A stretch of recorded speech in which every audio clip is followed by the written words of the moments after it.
Alright, Assalamualaikum warahmatullahi wabarakatuh. Okay, jadi pada hari ini saya nak terangkan pasal positif negatif yang melibatkan darab. Okay, seperti yang semua orang dah sedia maklum, okay, jika positif didarabkan dengan positif, maka kita akan dapat jawapannya positif. Jika negatif darab dengan positif, maka kita akan dapat jawapannya negatif. Kita akan dapat jawapannya negatif. Alright. Jika positif didarabkan dengan negatif, maksudnya kita akan dapat jawapannya negatif. Dan jika negatif darab dengan negatif, sama dengan kita akan dapat jawapannya positif. Jadi kalau kita menjawab soalan ni secara mudah, 2 kali 3 kita akan dapat 2 kali 3 kita akan dapat 6. Negatif 2 darab 3 kita akan dapat negatif 6. 2 darab negatif 3 kita akan dapat negatif 6. Dan negatif 2 darab negatif 3 kita akan dapat jawapannya positif 6.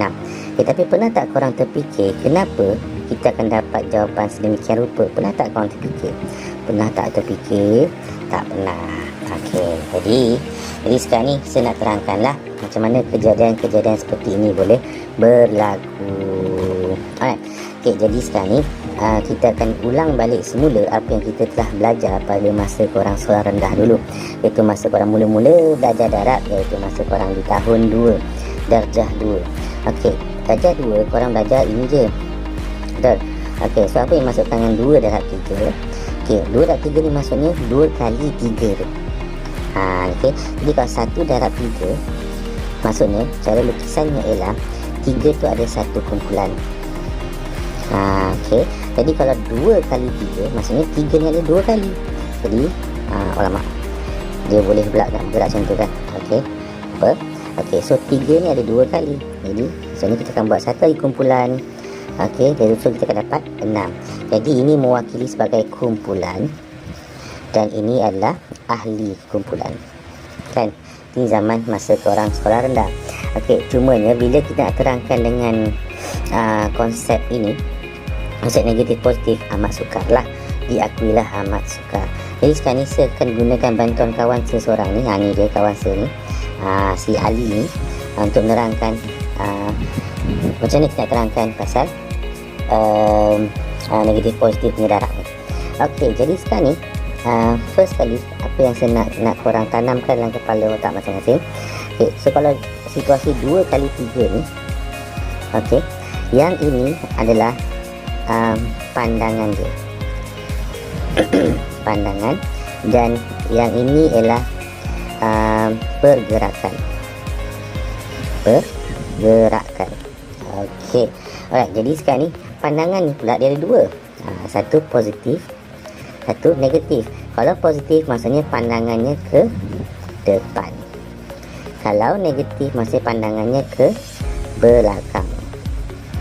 Okey, mana kalau ini pula pergerakan. Pergerakan pun ada 2, iaitu positif dan negatif. Kalau positif maknanya pergerakannya ke depan orang tu, ke depan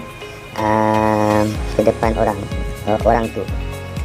Sorry lah Okey, negatif maksudnya ke belakang orang tu. Okey, tak apa, nanti saya terangkan.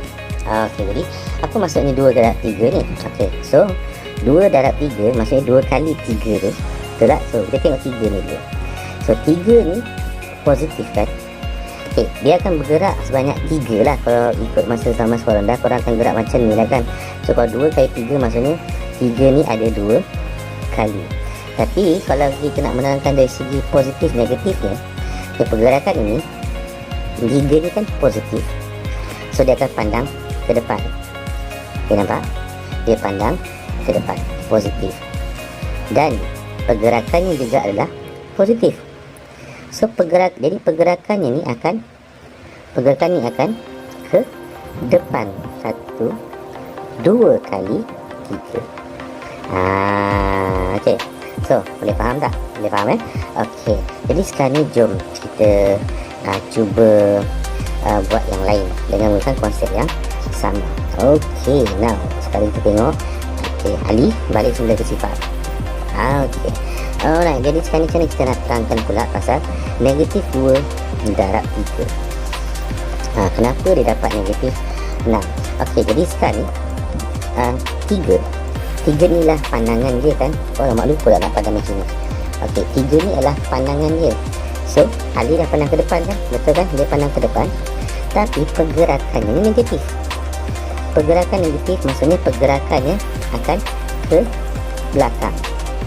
Okey, nampak tak? Jadi pergerakan 3 tu yang asalnya tadi macam ini, sepatutnya kan pergerakannya kan, tapi oleh kerana pergerakannya ini adalah negatif, maka benda ni dia akan terbalik. Dia akan membelakang dia. So membelakang dia 3 kali langkahan sebanyak 2 kali. Okey, nampak? Negatif 2, nampak pergerakannya negatif 2 sebanyak 3. So 1, 2, 3 kan. Okey, so tu yang dapat jawapannya negatif 6. Okey, so boleh faham tak? Okey, jadi ni masih senang lagi. Yang seterusnya ni dia payah sikit. Okey, alright, kita tengok yang ni. Okey, jadi kan lihat 2 darab negatif 3. So yang sebelah sini lah pandangan dia kan. Pandangannya negatif, pandangannya ke belakang. Asalnya kan macam ni pandangannya, tapi bila negatif maka pandangannya telah berubah arah. Pandangannya dah berubah. Okey, dah sebetulkan dulu. Okey, pandangannya dah berubah. Nampak tak pandangannya dah berubah? Okey, inilah namanya negatif, pandangan negatif. Okey, nampak asalnya macam ni kan, pandangannya dah berubah. Okey, kemudian 2 kali negatif 3 tu. So 2 kali ni kan katanya ni katanya pergerakannya ke depan orang itu. Orang tu dah pandang sini dah kan, so dia akan bergerak 2 kali dah 3 tu. So tetap juga 1, 2. Jadi tu sebab tu dapat jawapannya negatif 6. Okey, nampak tak? Okey, ingat ini ialah pandangan, ini ialah pergerakan. Okey, boleh. Jadi sekarang ni kita nak jawab pula kenapa dia dapat yang ni positif ya. Okey, jom kita jawab sama-sama. Okey, jadi sekarang ni kita betulkan balik Ali ni mengikut keadaan asal dia. Okey, Ali bergerak balik ke kosong. Yes, okey, good Ali. Alright, jadi sekarang ni okey, seperti yang kita semua dah tahu dah, ini ialah ini ialah pandangan, ini ialah pergerakan. So kalau pandangannya negatif sekarang ni, so kalau pandangannya negatif, maka dia akan pandang ke belakang dia lah kan. So dia akan pandang ke belakang, pandangannya ke belakang. Tapi sekarang ni pergerakannya pula ke belakang orang itu. Mana belakang orang ni? Adakah masa sini? Pandangannya bukan, ini pandangan depan orang ni. So pandangan pergerakan ke belakangnya ialah ke sini. Sebanyak berapa kali? 2 kali. So dia akan gerak 1, 2. So sebab tu dapat jawapannya positif 6. Okey. Alright, jadi sekarang ni secara kesimpulannya, kalau setiap kali kau nak jawab exam, kau nak kena buat garis nombor, nak kena buat lukis gambar orang apa semua, kena bergerak, tidak. Jadi sebab itulah kenapa dalam matematik dia ada keluarkan satu hukum. Hukumnya adalah seperti yang sudah diterangkan pada awal-awal tadi. Okey, jadi secara kesimpulannya, okey, saya bagi tahulah. Okey, jika sesuatu yang positif didarabkan dengan positif, maka kita akan dapat positif. So dia sama lah kes dengan bahagi juga. So kalau positif dibahagikan dengan positif, maka kita akan dapat positif. Okey, bahagi ni pula kita juga boleh buat macam ni, positif bahagi positif, kita akan dapat positif. Okey, alright, jadi kalau pula kita nak buat apa tadi, negatif ya. Okey, negatif darab positif, maka kita akan dapat negatif. Negatif bahagi positif, kita akan dapat negatif.